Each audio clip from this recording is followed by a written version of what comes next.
My name is Troy Latham, and I'm here at the Environmental Study Center. We're part of the Mobile County School System.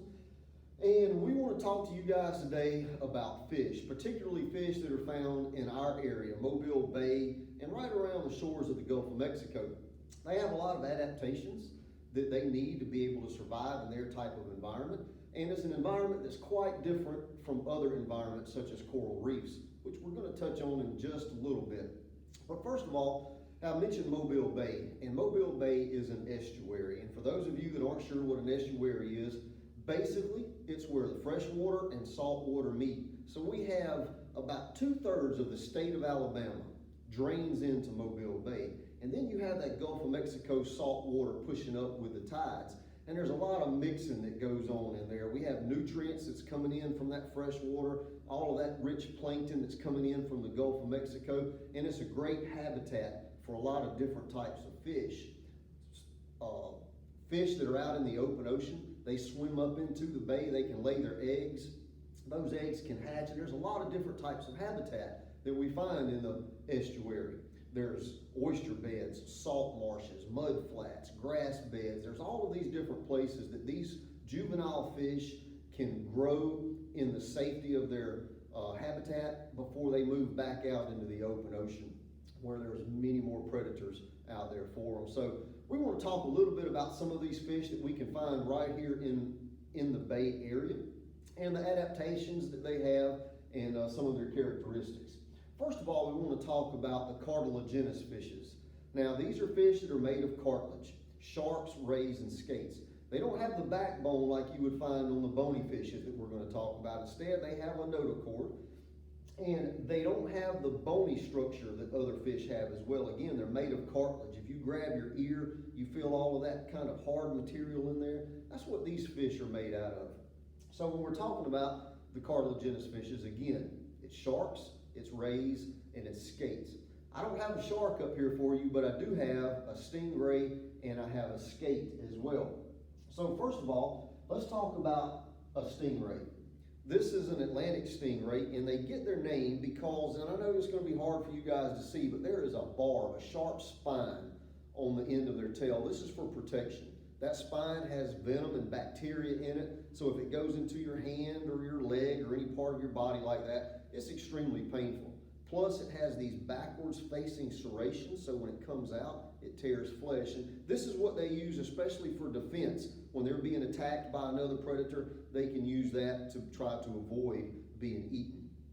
But if you look on the bottom, if you can see here, we have 5 pairs of gills or gill slits underneath.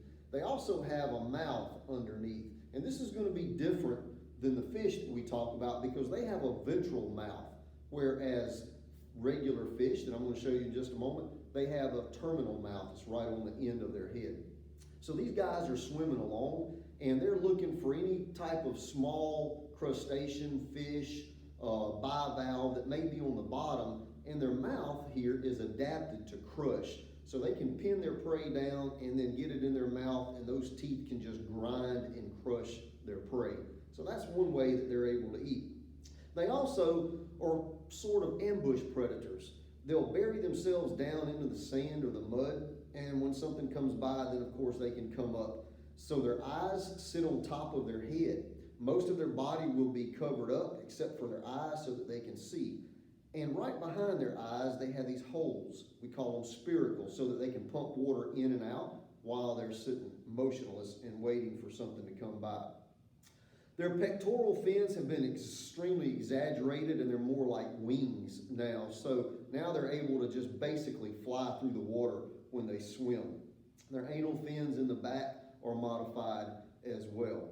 So stingrays give live birth compared to a skate, boys and girls, that lays eggs. And some of you may have found these on the beach. We call them mermaid's purses, but this is an egg case from a skate. Skates are a little bit different in that they don't have that sharp spine on their tail. Instead, their body is covered with tiny little spines. So if something tries to eat it, those spines can kind of deter an animal from wanting to munch down on it really good.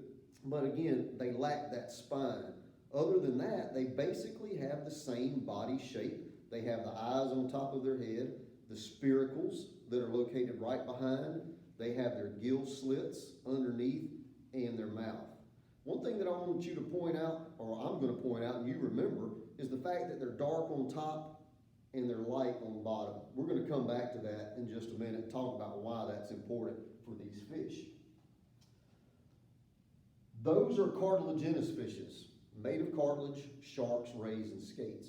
Another one that we want to talk about that's found in our area, and this is not a vertebrate, but it's still really, really neat. This is an invertebrate, and this is a squid. And squid are pretty neat. First of all, they're very efficient predators. They have these 8 arms, and along the whole length of these arms, they have suction cups.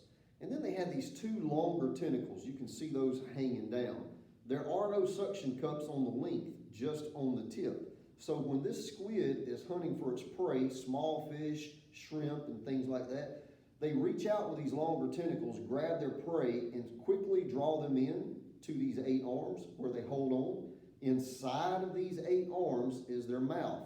And in that mouth, they have a beak. It looks a lot like a parrot's beak, that they're able to bite their prey, and in that beak is that radula that they can pull that flesh into that beak with and be able to eat it.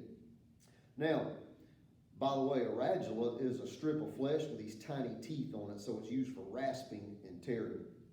They have a siphon underneath their mantle, which is right here. They pull water in, they can expel that water out through that siphon, and this is how they're able to swim. Jet propulsion is what we say. They also have a lot of little dots all over their body, and when they're alive, you can see those dots kind of blinking on and off. They look like little freckles maybe. We call those chromatophores, and those are specialized cells that are used for communication and for camouflage, so that's very important to these animals. They also have an ink sac that's located right in here, so when they're threatened, just like with the octopus, they can discharge that ink into the water, confuse the predator, and hopefully be able to get away. So again, this is a squid, invertebrate. It is in phylum Mollusca, and it is a cephalopod, which means head, foot, okay? So now we're going to move on just a little bit, and we're going to talk about fish, because fish are very important. We have a lot of different types of fish here in the Mobile Bay and in the Gulf of Mexico in general. There's no way that we can talk about all of them, but I do want to show you some characteristics that are very common. Our fish live in open water. Remember, I mentioned to you guys that we don't have coral reefs like you would find along the Florida coast and the Caribbean and the Great Barrier Reef and things like that. So our fish have to be able to adapt to survive in open water. One way they do that is they have a particular type of camouflage known as counter shading. I mentioned it to you with our skate. Light on bottom, dark on top. You can also see it in this particular fish. This is a Spanish mackerel, a juvenile Spanish mackerel. But one thing you'll notice, and I know it's preserved, but you can still kind of get an idea, is that it is also dark on top and light on bottom. Many of our fish that swim in open water have this particular coloration. We call it counter shading, and this is a camouflage that they use to be able to avoid detection. So when they're swimming out in open water and a predator is underneath, kind of swimming around, cruising, looking up maybe, this belly, this silver bottom, blends in with that lighter water above, the sunshine as it's penetrating through. If this fish is swimming lower and there's a predator over the top, then this dark back blends in with the darker water below, or that muddy bottom that they may be swimming close to, like with our rays. So counter shading is very, very important for these fish to be able to survive. This fish also has what we know as a fusiform shape.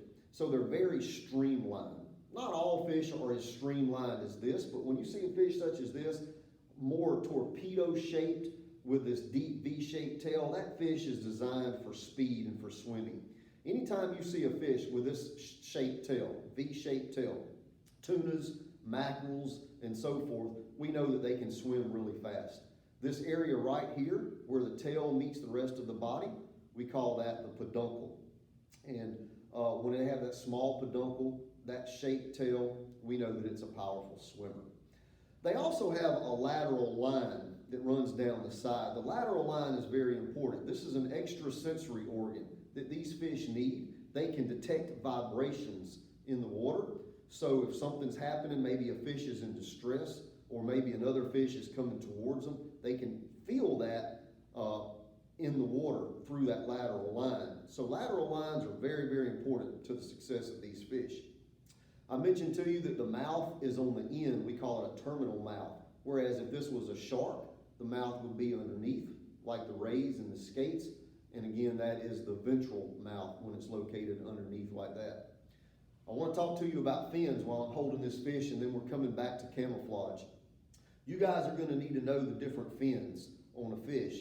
So the fin that's in the back, we call that the caudal fin. Again, it's used for propulsion, for pushing that fish forward. Fish can swim backwards, sharks can't. You probably want to know that at some point or another, but that's very important to know that sharks don't have the ability to swim backwards, whereas fish can. And it's a lot to do with their fins. So they have the caudal fin. The fin on top is the dorsal fin. Some fish have two dorsal fins. We call it the dorsal and the second dorsal, or soft dorsal behind. Usually the main dorsal is kind of spiny. Underneath the dorsal, back here by the tail, sometimes it's way back, sometimes it's a little more forward. It just kind of depends. It varies in different fish, but this is the anal fin. And then we have on the sides, we have the pectoral fins. I had to think about it for just a second. We have the pectoral fins, and underneath, and these are really small, we have the pelvic fins. So make sure that you guys know that. One more time: caudal fin, dorsal fin, anal fin, pectoral fins, and pelvic fins. And then they also have a plate that covers their gills. Their gills are going to be located right behind their eyes. I know you guys can't see that real well, but that covering is called the operculum. It's a series of soft, bony plates that help cover and protect the gills as well. Counter shading is what we were talking about. I don't have a fish that shows this, but another type of camouflage is what we call disruptive coloration. So this is a sheep's head, very common in Mobile Bay and around the rigs at the mouth of Mobile Bay. And you'll notice that it has vertical bars. Those vertical bars disrupt the shape of a fish. They also cover the eyes. So if it's a predator looking for something like this, it kind of makes it difficult to orient itself to the prey, being the sheep's head, because of those vertical bars. They disrupt the form of a fish under normal conditions. And so that's another type of camouflage that we find on these fish that are out around rigs and open water and such as that. Very, very important. There's another type of coloration, camouflage, that we refer to, and that's a warning coloration. And we don't have very many fish around here that do that, but one that we do have, and it's not native to our area, it is considered an invasive species, is the lionfish. If you guys can see that, it has all these bright, well, not necessarily bright, but stripes. This is a warning signal. It's got these big exaggerated spines. This is a venomous fish. And so other fish leave it alone.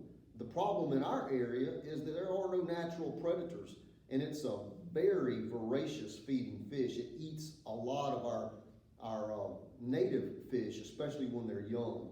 So this is going to become a problem as the years go by if we can't get it under control. But warning coloration just lets other fish know, leave me alone.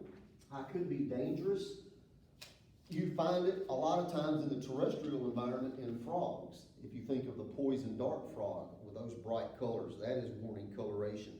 So in the reef fish, warning coloration is very important. Bright colors, dots, that lets other fish know that it's potentially poisonous or venomous. Leave it alone, don't mess with it.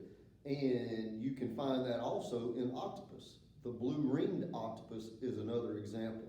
The box fish. So these are all examples. If you want to go back, look them up and see what they look like and what makes makes them venomous or poisonous as well. So it's very common among reef fish. But again, as far as we're concerned, warning, counter shading and disruptive coloration are the two most common types of camouflage that we see in our area. I want to thank you guys for listening.